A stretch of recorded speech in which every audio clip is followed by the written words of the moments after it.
మహబూబ్ నగర్లోని శ్రీ చైతన్య టెక్నో స్కూల్లో annual zonal sports meet జరిగింది. ఉమ్మడి జిల్లాలోని వివిధ ప్రాంతాల నుంచి విద్యార్థులు తరలివచ్చి స్పోర్ట్స్ మీట్లో జరిగిన పోటీల్లో పాల్గొన్నారు.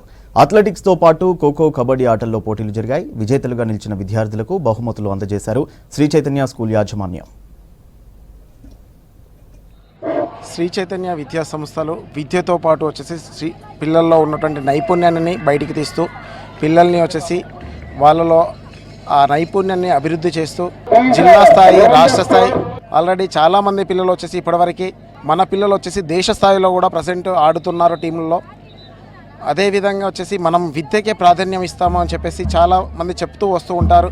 విద్య ఒకటే కాదు, ఆ వివిధ స్థాయిల్లో పిల్లల్ని మనం డెవలప్ చేస్తూ వస్తున్నాము.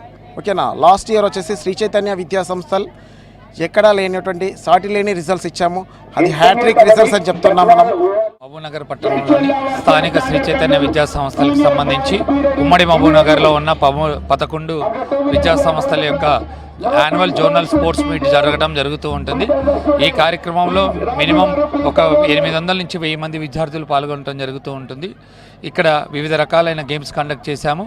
అందులో వచ్చేసి throwball, volleyball, kabaddi, kho kho, carroms, chess, running rate, 100 metre running race, 400 metre running race, వివిధ మనం క్రీడల్ని కండక్ట్ చేయడం జరిగింది.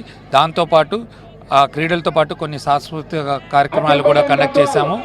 ఈ కార్యక్రమానికి మన జిల్లా ఎమ్మెల్యే గారైన శ్రీనివాస్ రెడ్డి గారు మరియు కలెక్టర్ గారు, ఎస్పీ గారు మరియు డిఓ గారు మరియు ఎంఈఓ గారిని ఆహ్వానించడం జరిగింది. వాళ్ళ వివిధ సమయాలలో ఈ కార్యక్రమానికి విచ్చేసి వాళ్ళ యొక్క అమూల్యమైన సందేశాన్ని కూడా ఇవ్వడం జరిగింది. అదేవిధంగా మన ఉమ్మడి మహబూబ్నగర్ జిల్లాలో అనేక రకాలైన విద్యా సంస్థల్ని మనం ఏర్పాటు చేసి మన యొక్క ఉమ్మడి జిల్లాలో ఉన్న పేద విద్యార్థులందరికీ కూడా మంచి విద్యను అందించేలాగా శ్రీ చైతన్య ఎల్లవేళలా ముందుంటుందని